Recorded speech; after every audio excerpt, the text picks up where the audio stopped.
سب سے پہلا ہے، اور یہ ظاہر ہے ریلیٹڈ ہے ایکوالٹی آف ویمن پہ، status of women in society کے ساتھ، کہ جب تک ہم کو برابر حیثیت نہیں ملتی ہے سماج میں، ہم کیسے آگے بڑھیں گے. دوسرا پوائنٹ تھا collective engagement through networking, کہ بہت سارے ایس ایم ایز یا چھوٹے ورکنگ ویمنس گروپس ہیں اپنے اپنے علاقوں میں، ان کو ایک طرح سے ان کے ساتھ نیٹ ورکنگ بنانا، تاکہ وہ جو کام کر رہے ہیں اس کو فیسیلیٹیٹ کرنا اور اس کو آگے بڑھانا. تیسرا ہے awareness sessions at grass root levels. کسی نے جیسے پوائنٹ آؤٹ کیا کہ فیملیز میں اویئرنیس کریٹ کرنا ہے، کہ آپ کی عورت، آپ کے گھر کی عورت اگر کام پہ جاتی ہے تو you have to trust her, and وہ ایک انکم واپس لا رہی ہے، اس کو آپ پوری آزادی دیں کہ وہ جائے کام کرے آپ کے لیے. اور اس کے ساتھ اس کے لیے سجیشن تھا کہ بہت سارے کلچرل ایونٹس ہو سکتے ہیں، علاقوں میں میلے ہو سکتے ہیں، کلچرل ایونٹس ہو سکتے ہیں، گفتگو سے بیٹھکس ہو سکتی ہیں، سیمینارز ہو سکتے ہیں، تھیٹر پرفارمنسز ہو سکتے ہیں، اور جیسے کسی نے کہا کہ ویژول کلچرل پیکیجز ہو سکتے ہیں، چھوٹے چھوٹے لیفلیٹس یا پیمفلیٹس جو کہ ویژولی انٹرسٹنگ ہو، اور اس کو دیکھ کر کے ایک موٹیویشن ملے فیملیز کو کہ وہ اپنی عورتوں کو، اپنی بیٹیوں کو، بہنوں کو، ماؤں کو انکریج کریں کہ وہ جا کر کے کام کریں. یہ تھا. چوتھا پوائنٹ تھا کہ جہاں کسی انسٹیٹیوشن میں یا فیکٹری میں یا ورک پلیس پہ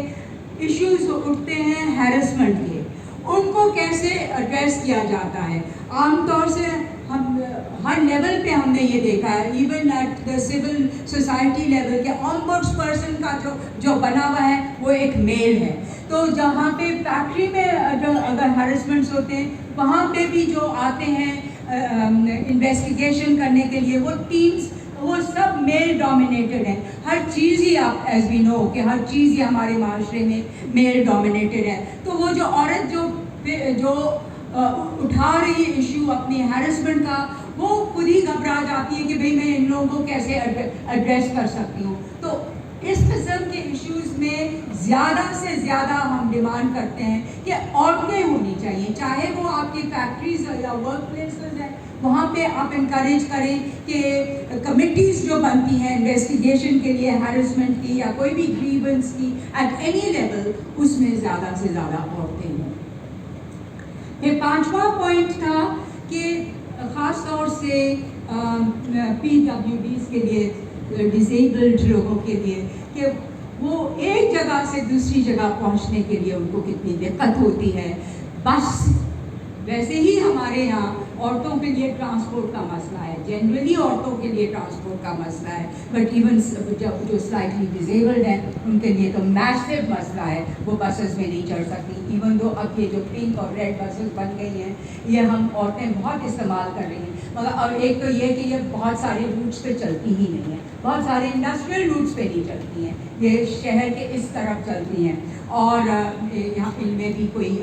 ڈسیبلٹی والوں کی کوئی فیسلٹی نہیں ہے. پھر جو ہمارا پوائنٹ تھا وہ تھا کہ سوشل میڈیا کے ذریعے میسیجز کنوے کیے جائیں، messages of empowerment, messages of awareness, چاہے وہ ریڈیو میں چھوٹے چھوٹے پروگرامس، میں سمجھتی ہوں ریڈیو کے پروگرامس کی بھی بات ہوئی تھی، اور ٹی وی کے لیے تو خیر شاید مشکل ہی ہے کیونکہ وہ چارج اتنا کرتے ہیں، مگر اگر کوئی کسی بھی طریقے سے social media, mobile phones, radio, T V, جس بھی طریقے سے یہ میسیجز دیے جا سکے کہ عورتوں کا حق ہے کام کرنا، اور ان کو ہر فیملی میں فائدہ ہے اگر عورت کام کرے گی. اور اس وقت جو جس طرح کا انفلیشن ہے، پرائس رائز ہے، اس میسیج کو ہم بہت آگے بڑھا سکتے ہیں کیونکہ ہر گھر میں ضرورت ہے انکریز انکم کی. پھر ایک انٹرسٹنگ پوائنٹ تھا کہ ہم جو بھی جہاں بھی بات کرتے ہیں اویئرنیس کی،